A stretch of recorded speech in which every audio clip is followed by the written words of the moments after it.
Okay, this is just a quick video, 4 quick problems to remind you how we solve two-step equations. So remember with these, we're using don't call me after midnight. D for don't is distribute. If you have parentheses, you distribute whatever's in front to all of the terms inside. C for combine. If you have repeated terms, then you will put those together.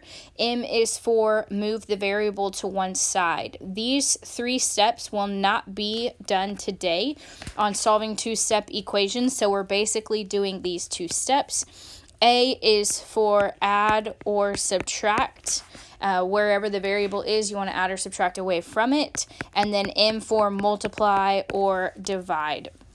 So for problem 1, doing these 2 steps, remember we have 4x. We are trying to say x equals an answer. So we want to get x completely by itself. My first step is to move this 8 right here. When I move 8, I do the opposite sign. So I see addition, meaning I need to subtract. Okay, whatever I do to one side, have to do to the other, just like if you were to move schools, what you change from one side, got to change to the other school, change who you are, change what you look like your clothes and everything that goes along with that school. So this cancels. I have 4x right here. I haven't touched it, so I simply rewrite it.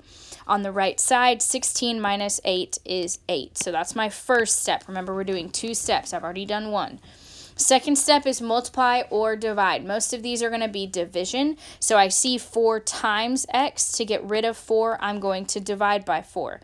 Again, whatever I do to one side, I have to do to the other. So I get x equals 2, because 8 divided by 4 is 2.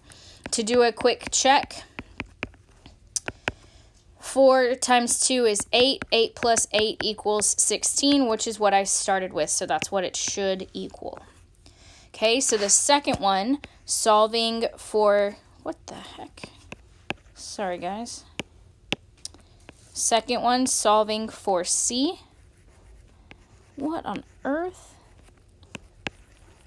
Y'all, this is trippy. There we go. Okay, sorry. Solving for C. So outside of that C that I see is a 6. Notice that it does not have a sign in front, meaning it is positive. In order to move it, I do the opposite. So to get rid of a positive, I make it a negative. Whatever I do to one side, have to do to the other. So I have negative 3c on one side, negative 15 minus 6. This is something you can do on your calculator if you want. So mine right here, remember that calculate 84. Negative 15 minus 6 is negative 21. And there are some instructions in Schoology to help you remember what app that is, which one you need to look for if you don't have that app. So that's the first step. Second step is divide. I'm dividing by a negative 3. So negative 21 divided by negative 3 is a positive 7.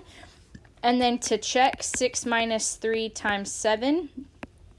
6 minus 21 is negative 15. Okay, we're almost done. We're halfway there. So number 3, solving for y. I'm going to move that 7 through the opposite operation. So I add 7 to both sides. So I have 19. And then divide by 0.4. And again, that calculate 84. 19 divided by 0.4 is 47.5. Double check that. 47.5 times 0.4 minus 7. And again, you can throw that in your calculator. And I did get 12. And the last one, number 4, I'm solving for A. So I move 16. So 3/4 A hasn't been touched. I rewrite it. 10 minus 16 is a negative 6.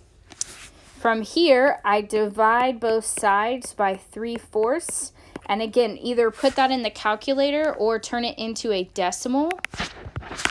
So if you have a calculator app like this where you can say divided by alpha y equals 3/4. Sorry, my dog hit me. and you get -8. If not, on your phone calculator, turn 3/4 into 0.75 and it will work the same. And so we get -8.